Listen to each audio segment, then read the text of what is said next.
life at Universal Marina, down here on the beautiful Hamble River. Come on, Shelley. I think you've done enough exercise for the morning. Thank you so much.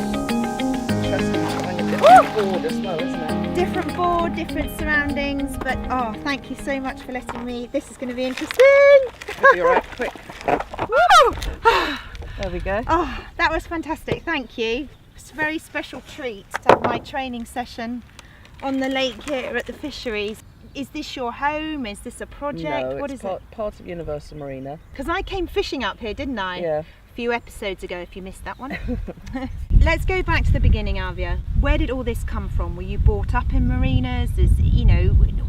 Why was it your dream to own a marina? Well, I kind of was brought up with boats and marinas, and it wasn't until I'd actually finished university and came back home and I had to work for my father due to illness. So tell me about your dad.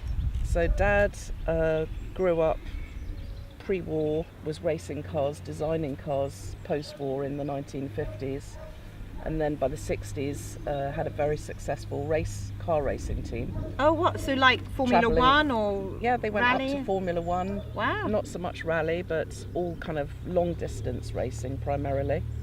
And the sort of one big claim to fame was winning Le Mans in 68 and 69. But I knew all of that was kind of part of my heritage.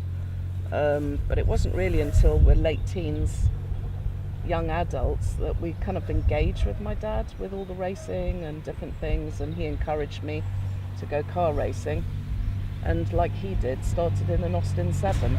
I'm going to let this go. And he raced this? Yeah. He and his friends. So he would have raced this at places He like actually Goodwood built it as and... a schoolboy. Oh, that's impressive.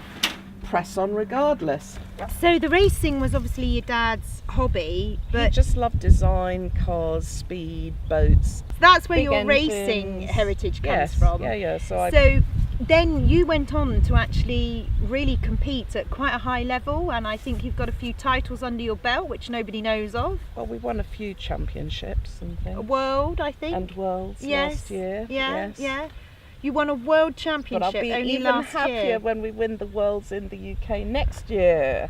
And is that the boat that we all look at in the marina with the Yeah, Bond Miss girl on the You. front? Yeah, Miss Miss You, You. which we all walk past and Yeah. see on a daily basis. Yeah. So she's sitting there waiting for next year. Well, we'll be training this winter. We might as well do it in hard conditions, Yeah. because you never know what you get in Oh, July, no. August in the Solent. It could be blowing 30 knots. Exactly. So. Yeah, I know that one too.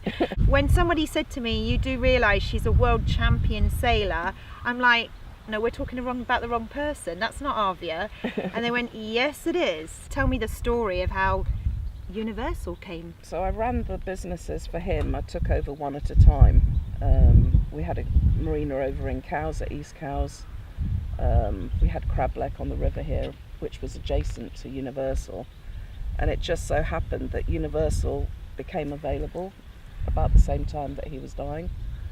And I managed to acquire it the month that he died. So it was a bit of a trauma.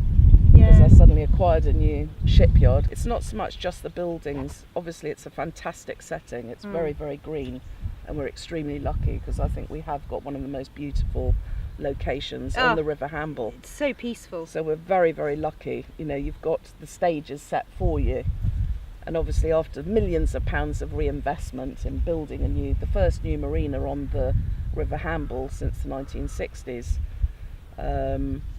you know, we've spent a lot of time and money, and I don't have huge funds from some pension scheme to support it. I'm not one of the big boys. We're very much a private family run. And as you're you earning see. every penny. Yeah, and we put it back in. Yeah. Put it back in. We actually want people to stay there and enjoy it. It's an like a amazing lifestyle. place. Absolutely.